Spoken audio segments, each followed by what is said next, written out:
में 100% इलेक्ट्रिफिकेशन हो चुकी है। उनके 57 स्टेशनों को अमृत स्टेशन के रूप में विकसित किया जा रहा है। सिस्टम जो नया लग रहा है पूरे भारत में लग रहा है, इसमें झारखंड में भी लग रहा है। 6 number platform, FOB, second entry, approach road, water tank, ये सब काम प्रगति पर किए जा चुके हैं और ये 9 अप्रैल 2025 को खुलेंगे।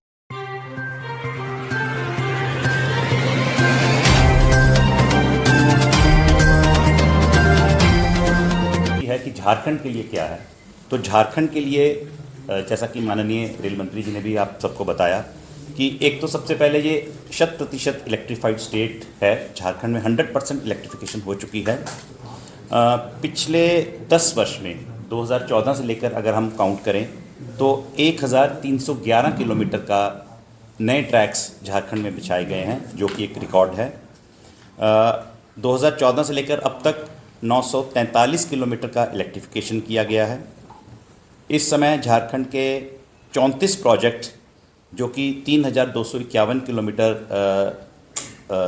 के हैं, उसमें 56,694 करोड़ का ऑनगोइंग प्रोजेक्ट की कॉस्ट है, 56,694 करोड़। और जैसा कि आप सब जानते हैं कि झारखंड के 57 स्टेशनों को अमृत स्टेशन के रूप में विकसित किया जा रहा है, जिसमें कि 2134 करोड़ की लागत आएगी। अगर हम सेफ्टी की बात करें तो कवच सिस्टम जो नया लग रहा है पूरे भारत में लग रहा है, इसमें झारखंड में भी लग रहा है। 400 रूट किलोमीटर के वर्क्स या टेंडर अंडर प्रोग्रेस हैं और 1693 किलोमीटर का टोटल कवच झारखंड में सैंक्शन किया गया है, जो कि अगले कुछ वर्षों में धीरे धीरे करके डिप्लॉय होगा। 2014 से लेकर अब तक 445 रेलवे फ्लाईओवर या अंडरब्रिजेस का निर्माण किया गया है झारखंड में। उसके अलावा 34 लिफ्ट्स और 14 एस्केलेटर्स और 215 स्टेशन पर वाईफाई लगाए गए हैं। जैसा कि माननीय रेल मंत्री जी ने ये भी बताया कि वंदे भारत का आजकल बहुत चर्चा है, तो इसमें झारखंड के 14 जिलों को कवर करती हुई 12 वंदे भारत ट्रेन्स इस समय चल रही हैं, जो कि 22 स्टेशन पर टोटल इन 12 वंदे भारत का देखें तो 22 स्टेशनों पर इनका ठहराव होता है। तो ये झारखंड के बगल वाले राज्यों को जोड़ने में मदद कर रही हैं। जैसे कुछ झारखंड से उड़ीसा में जाती हैं, झारखंड से वेस्ट बंगाल में जाती हैं, झारखंड से बिहार में जाती हैं। ये 57 स्टेशंस की लिस्ट है, वो सीनियर DCM साहब आपको बाद में दे भी देंगे, अगर आप कहेंगे तो मैं बता भी दूंगा। इसके अलावा जो रांची स्टेशन को वर्ल्ड क्लास स्टेशन रीडेवलप करने का कार्य आप सब देख ही रहे हैं, 1-1.5 साल से चल ही रहा है और बहुत तेज़ गति के साथ इसका प्रगति हो रही है। तो 444 करोड़ का ये प्रोजेक्ट है जो रांची स्टेशन रीडेवलपमेंट का है। इसमें साउथ साइड स्टेशन बिल्डिंग और रेजिडेंशियल क्वार्टर्स जो हैं वो लगभग बनकर तैयार हैं। लगभग 6 महीना और इसको कमिश्निंग में लगेगा। 6 number platform, FOB, second entry, approach road, water tank, ये सब काम प्रगति पर हैं। जैसे ही साउथ साइड का काम कंप्लीट होगा उसके बाद नॉर्थ साइड जो मेन स्टेशन एंट्री वाला साइड है उस तरफ का कार्य स्टेशन बिल्डिंग का पकड़ा जाएगा। इसके अलावा हटिया स्टेशन की बात करें तो जैसा कि आपको जानकारी होगा कि यहाँ का भी काम लगभग 2-2.5 महीना पहले शुरू हुआ है। तो ये 355 करोड़ का प्रोजेक्ट है, जिसमें अभी फ़िलहाल 295 करोड़ की लागत से हटिया स्टेशन को भी वर्ल्ड क्लास स्टेशन रीडेवलप किया जाएगा। कार्य शुरू हो चुका है। अगर आप देखें तो of side west side entry की तरफ वाली बिल्डिंग बननी शुरू हो गई है और इस साइड की बिल्डिंग का काम भी राइट साइड से शुरू हो चुका है। इसमें फाउंडेशन वर्क हो चुका है। सेकेंड एंट्री वेस्ट साइड का ऑफिस रिलोकेशन का काम हो चुका है और एक हटिया कॉलोनी में रेजिडेंशियल ब्लॉक बन रहा है, ताकि जिन लोगों के क्वार्टर्स टूटेंगे उनको स्टाफ को वहाँ शिफ्ट किया जाएगा, फिर उनको क्वार्टर्स को तोड़कर रीडेवलपमेंट का कार्य शुरू होगा। जमशेदपुर जो टाटा नगर स्टेशन है उसको 348 करोड़ की लागत से EPC टेंडर के द्वारा उसको भी वर्ल्ड क्लास स्टेशन बनाया जाएगा। टेंडर इनवाइट किए जा चुके हैं और ये 9 अप्रैल 2025 को खुलेंगे। तो इन तीनों स्टेशंस को जो कि वर्ल्ड क्लास स्टेशंस हैं, रांची, हटिया और जमशेदपुर टाटा नगर, तो इनका टोटल कॉस्ट है 1147 करोड़ रुपया, 1147 करोड़ रुपीज़। तो ये एक संक्षिप्त वर्णन था कि झारखंड में इस बजट में क्या पिछले कुछ सालों में क्या किया गया और इस बजट में क्या प्रावधान किए गए हैं। इसके अलावा जो ये आंकड़े बताए वो एक बार जस्ट मैं दोहरा देता हूँ, माननीय मंत्री जी द्वारा जो दोहराए गए हैं वो जो झारखंड में रेलवे की कुल इन्वेस्टमेंट है लगभग 60,000 करोड़ रुपया है। मंत्री जी ने एग्जैक्ट फिगर भी बताया 59,935 करोड़, जो कि लगभग 60,000 करोड़ के आसपास बनती है। और इस साल का एलोकेशन 7,306 करोड़ है, 7,306 करोड़ रुपीज़ फॉर झारखंड, जो कि पुराने ज़माने से लगभग 16 गुना अधिक है। बाकी तथ्य मैंने आपको बता ही दिए हैं। इसके अलावा कोई आपको और प्रश्न हो, सवाल हो तो युवा को। अभी तो कहीं पूरे भारत में एक छोटा सा पैच है, उस पर ट्रायल चल रहे हैं, कुछ लगना शुरू हुआ है, लेकिन रांची में अभी कहीं लगा नहीं है।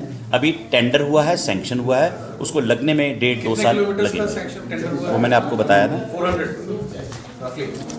400 किलोमीटर का काम का टेंडर हुआ है और टोटल सैंक्शन है 1693 करोड़ 1693 किलोमीटर। ये डिवीजन कब होता है?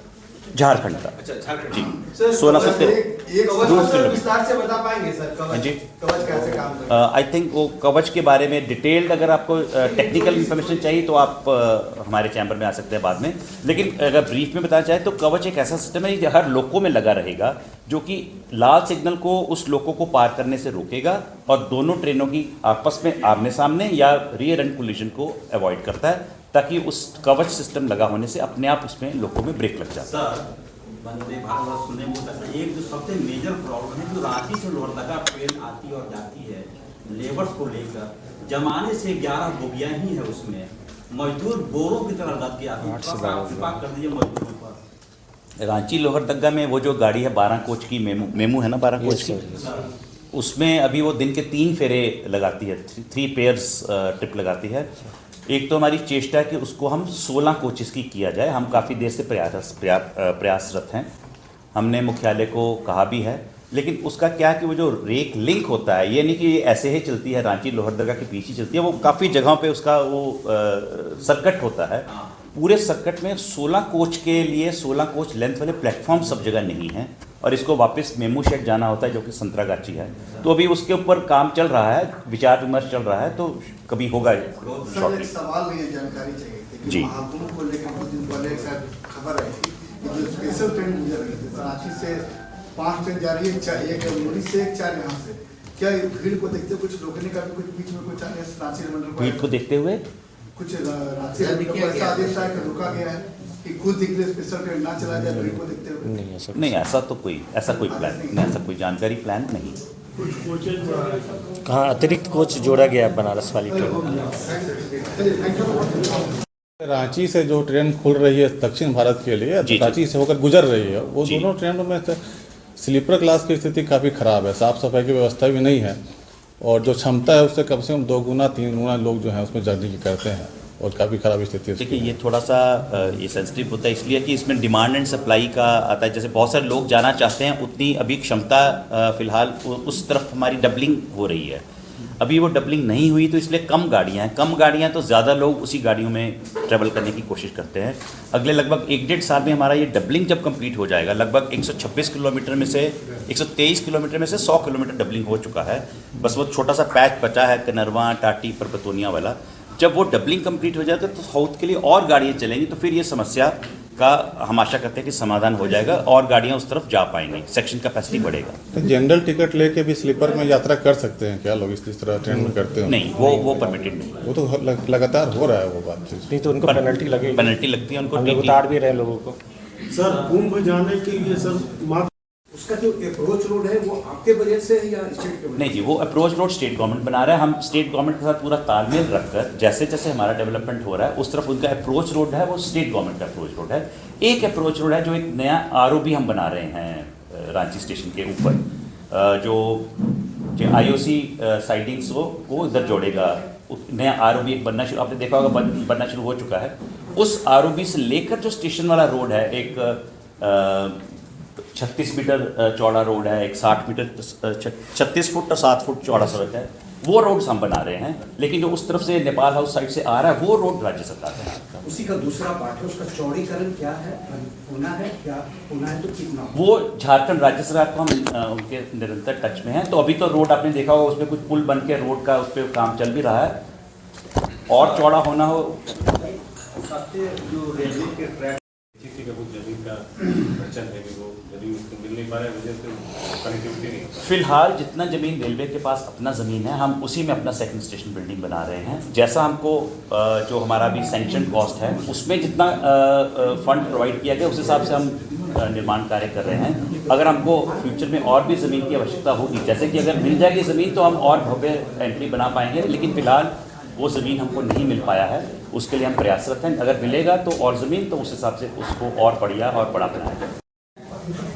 देखिए, आप अगर जानते होंगे तो पुराने ज़माने में तो बहुत सारे कोयले के रेक में उनको रोककर उनसे चोरी चकारी की जाती थी, लेकिन आजकल काफ़ी कम हो गया है, क्योंकि इसको एक तो उसमें सिक्योरिटी गार्ड्स रखने की व्यवस्था की गई है, जो लोडिंग पार्टी होती है वही अपने 4 सिक्योरिटी गार्ड देकर के साथ में भेजती है। उसके अलावा जो हमारी आरपीएफ है उसको इसमें लगाया गया कि उसको पूरी निगरानी रखते हैं कि अगर गाड़ी कहीं रुकती है, उनको खबर मिलती है तो तुरंत जाकर पहुँचते हैं। तो आजकल वो जो गाड़ी को रोक कर कोयला की चोरी होती थी वो काफ़ी कम हो गई है, काफ़ी कम। जैसे मेरा सवाल था कि जो यहाँ पे कोयले का खनन होता है जी, वहाँ से कोयले का खनन जहाँ पे होता है वहाँ से लेकर रेलवे स्टेशन तक आने के क्रम में अगर कोयला, वो रेलवे की जिम्मेवारी नहीं होती, वो कोल कंपनीज की जिम्मेवारी होती है। जैसे CCL, BCCL होती हैं, उनकी माइंस हैं, उनके रोड व्हीकल वहाँ से लेकर स्टेशन तक लाते हैं, उसमें रेलवे का कोई लेना देना नहीं होता।